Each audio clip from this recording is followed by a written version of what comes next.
I am so excited that you have popped into today's training because sales is the oxygen in your business. If you do not have consistent sales in your business and you hate the idea of selling, perhaps you have great fear or you avoid it entirely, chances are your business might be on life support. And you can't simply avoid the sales conversation and have a thriving business. So you're at the precipice. Time to up your game and figure out how do you become a sales rock star. So that's what we're going to tackle in today's training. Let's jump right in. The first thing I want to talk about is to start with the end in mind.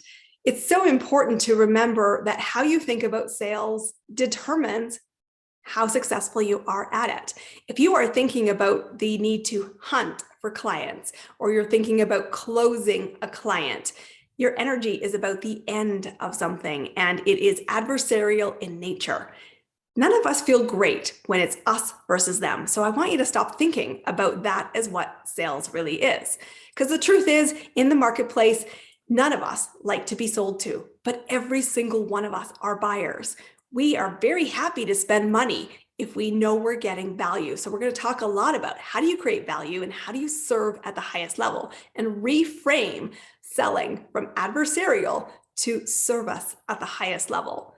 I have been selling in my corporate career and in my business for almost 30 years, and I watched my dad be an amazing salesperson. It was all about the relationship. It was the integrity of my handshake is my honor. And those are really important attributes that I've taken into my business, which has helped me to be successful today and to be that sales rock star that I know you can be too. Here's how I think about it. I don't think about sales success as the revenue and the profit. This horrifies everybody, I'm sure. It's not. Selling is not about that. That happens to be the consequence, but I want to talk about what's the result. What am I striving for in my habits? There are 3 of them. Let me tell you the secrets that have made me successful, and so that you can acquire and enhance your approach to adopt them as well. Number 1, it's when somebody comes to me saying, I have an idea. Because when somebody comes to you and says, I have an idea, you are viewed as equal. You're viewed as a thinking partner. And that's a highly valuable way to serve at the highest level. The second one is when somebody comes to me and says, I'd like your opinion on something. Again, that means that they're not coming to me with a short-term expectation of a sale.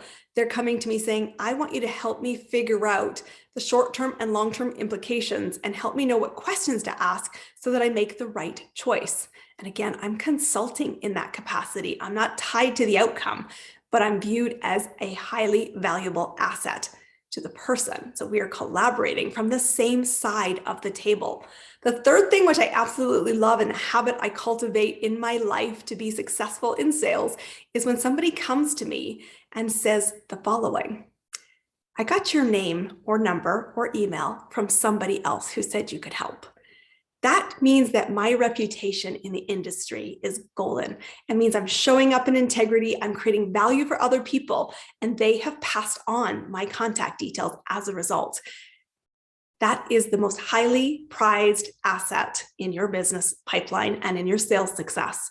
Reputation preceding you. They have the highest chance of becoming a client as well. And so that is a really important thing to cultivate. How are you serving and are you encouraging people to pass your contacts around? It's a really simple thing most of us overlook, but it can be a really big way to drive impact in your business. So I know that if I do these 3 things, or I strive for these 3 habits, the consequence, revenue, of profit is a given.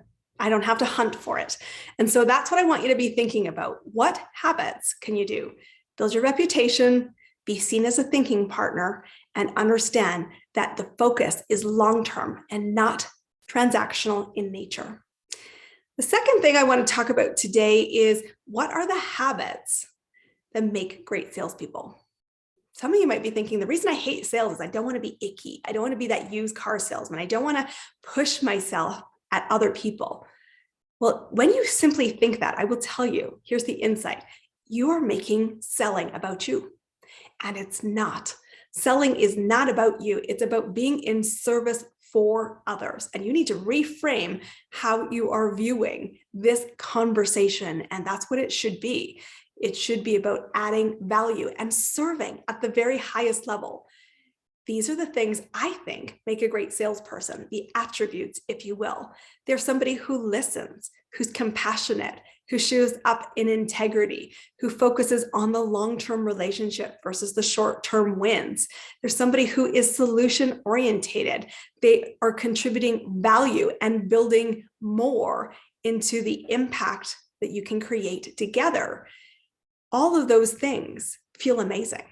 So if you cultivate and build those habits for yourself, you will be a sales rock star, and you will not feel or be perceived as a used car salesman. And isn't that a win? Hello, absolutely.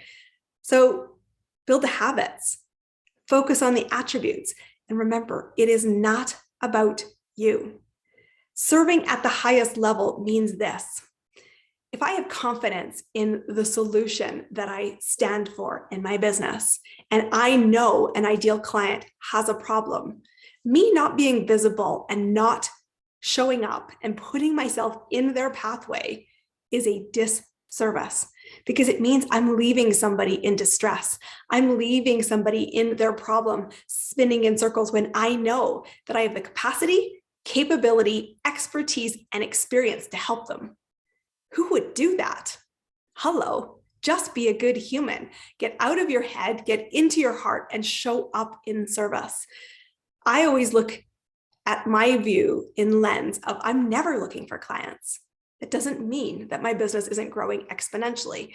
What I do is I look for people to love, problems to solve, and ways I can connect them to solutions that bridge the gap from where they are to where they want to go. Sometimes that includes services I'm offering, but not always. And that doesn't mean I don't show up in service, because I'm building my reputation. I'm feeling in alignment with my integrity, and that creates positive ripples. And I'm about the positive ripples because when I have them, I just know that the end result of my business growth is already taken care of, because it leads to people coming to me saying, hey, I got your name from somebody. I've got an idea, or I love your opinion on this. So get out of your own way. Sales is not complicated. Build relationships, get into conversations, stand in alignment and integrity. And by doing that, you will be a sales rock star. If this is hit and as in alignment with you, I want you to know that this is just the beginning of a conversation. I run a workshop that will take you a deeper dive into sales strategy, what questions to prepare, how to get confident, and how to actually have a sales conversation. So if that would interest you, keep a watch on your inbox for the upcoming date of my next Selling Superstar workshop, and come along. This is one of the most important habits you have to create in your business, because sales is the oxygen for your business. You do not want your business on life support. You have absolutely what it takes to be a sales rock star, because you show up in service. So let's have that conversation. Come to the workshop. My name is Christine Campbell-Rappin. I'm the owner of Clear Acceleration, Inc. I can't wait to get to know you, have that conversation, and serve you at the highest level. I hope you've had great value in today's training. I'll see you soon.